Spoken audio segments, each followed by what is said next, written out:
Iberian links అనే పిల్లి జాతి జంతువు వార్తల్లో ఉంది. దాని స్టేటస్ మెరుగుపడింది. International union for conservation of nature and natural resources వాళ్ళు ఐబీరియన్ లింక్స్ ఈ క్యాట్ స్పీషీస్ని ఎండేంజర్డ్ నుంచి వల్నరబుల్ స్టేటస్లోకి తెచ్చారు. అంటే స్థితి బాగుపడినట్టు.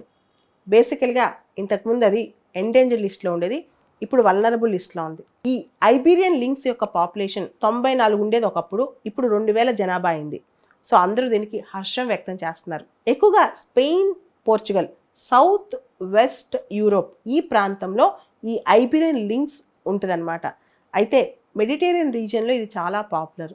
అంతేకాదు దీన్ని క్యాట్ ఆఫ్ 9 లైవ్స్ అని పిలుస్తారు. Iberian links world's rarest cat, చాలా అరుదుగా కనిపించే క్యాట్ అనమాట. దాన్ని కాపాడుకోవటం ప్రపంచం యొక్క బాధ్యత.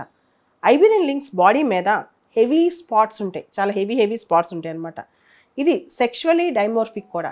సెక్షువలీ డైమోర్ఫిక్ అంటే మేల్స్కి ఫీమేల్స్కి చాలా తేడా కనిపిస్తుంది శరీర ఆకృతిలో కానీ శరీరంలో కానీ. ఐబీరియన్ లింక్స్ క్యాట్స్ మేల్స్ మాత్రం చాలా హెవీగా చాలా పెద్దవిగా ఉంటాయి అన్నమాట. అందుకే దీన్ని సెక్షువలీ డైమోర్ఫిక్ అంటాం. అంటే ఫీమేల్స్కి మేల్స్కి చాలా తేడా ఉంటుంది. బేసికల్గా ఈ ఐబీరియన్ లింక్స్ క్యాట్స్ అనేవి సౌత్ వెస్ట్ యూరోప్ ఐబీరియన్ పెనిన్సులాకే ప్రత్యేకం. దానికే ఎండమిక్ అనమాట. అక్కడే ప్రత్యేకంగా ఇవి కనిపిస్తాయి, దానికే ఎండమిక్ అనమాట. ఇది ఇంతకుముందు మొత్తం ఐబీరియన్ పెనిన్సులా మొత్తం ఉండేవి. ఇప్పుడు ఆ పాపులేషన్ తగ్గి స్పెయిన్కి పోర్చుగల్కి మాత్రమే పరిమితం అయ్యాయి. ఇంతకుముందు చాలా ఉండే అనమాట పాత రోజుల్లో. ఇవి మేజర్గా మెడిటేరియన్ ఫారెస్ట్లో ఎక్కువ కనిపించేవి. ఐబీరియన్ లింక్స్ పిల్లలకి హెట్రోజెనస్ ఎన్విరాన్మెంట్ వాటికి ఇష్టం అనమాట.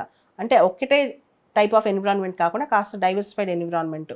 Open grass lands mixed with dense shrubs, బాగా పొదలు mixed with open grass lands, గడ్డి భూములు పొదలు కలిపి ఉన్న భూభాగాల్లో ఎక్కువ ఉంటాయి అన్నమాట. అయితే ఐబీరియన్ లింక్స్ జనాభా చాలా తగ్గిపోయింది. దానికి ప్రధానమైన కారణం ఎక్కువ హంటింగ్ చేయటం, వాటిని చంపేయటం, పోచ్ చేయటం, తర్వాత వాటికి హ్యాబిటాట్స్ లేకపోవడం, ఆవాసాలు లేకపోవడం, ఇవన్నీ కారణాలు. Convention on international trade on endangered species సైట్స్లో అపెండిక్స్ 2లో ఇవి ఉన్నాయన్నమాట. ఇప్పుడు ఐబీరియన్ లింక్స్ మళ్ళా వార్తల్లో ఉంది.